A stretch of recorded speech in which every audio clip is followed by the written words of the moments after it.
the Russians clearly saw what was happening, and once they knew that the counteroffensive was close enough to start, they simply destroyed the Nova Kakhovka Dam, causing an enormous ecological disaster. Well, yes, I mean that's going to add, excuse me, that's going to add to the problems a year hence when there are no crops.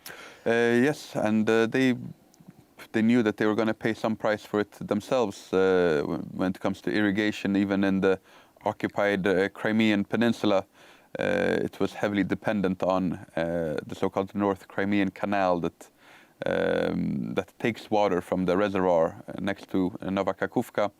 But they were clearly willing to sacrifice that in order to flood that region and make it impenetrable for the Ukrainian forces. At least for now, the water will subside. It is not a permanent feature of that part of Ukraine that the water will be standing that high always. However, it will take another 10 days or so before the water really subsides, and then these areas, they will have been turned into some form of a swamp with needing another 4, 5, or even 6 weeks to dry up, making it traversable for heavy equipment and tanks.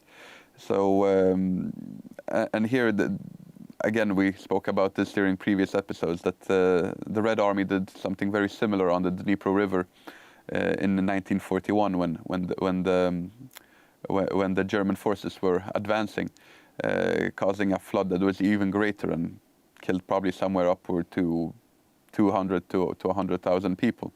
Here in Nova Kakhovka, unfortunately, on the Russian side of the occupation of the Kherson region, there is not really much of an evacuation effort being done by the Russians, meaning that a lot of people are still now, a week after it happened, they're still stranded.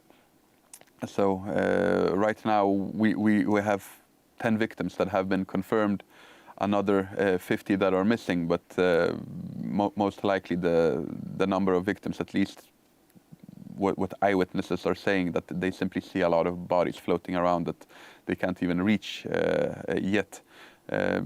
We'll probably talk about the victims being in the hundreds. So, and then you have this propaganda war that is a part of it as well. Immediately after it happened, the Russians quickly say, no, absolutely, it wasn't us, it was the Ukrainians.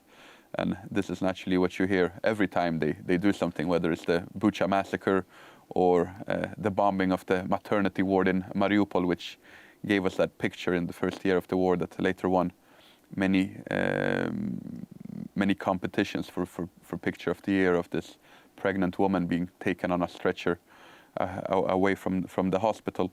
So, as always, truth is the first victim first casualty, yes. Yes, of a war. But these offensives, you can say that the lying starts even before the military action. You're always trying to shape the perception of your enemy of where you will attack. Famously, for example, with D-Day, they created this phony army that was being sent around, backing up the English coast with these phony inflatable tanks and other various types of equipments. Even phony docks that were being these military docks. And even, of course, it was made into a Hollywood film a long time ago, and there's been a recent book about it. The original Hollywood film, The Man Who Never Was, this fake body which they found and dressed up to persuade the Germans that, in actual fact, the invasion was going to take place somewhere else, and the Germans fell for it. Yes, a very good movie. I'm trying to remember exactly when it was released, but I think 2 or 3 years ago was probably the latest one. Yes, I saw I didn't see that. I saw the one when I was at school, the original.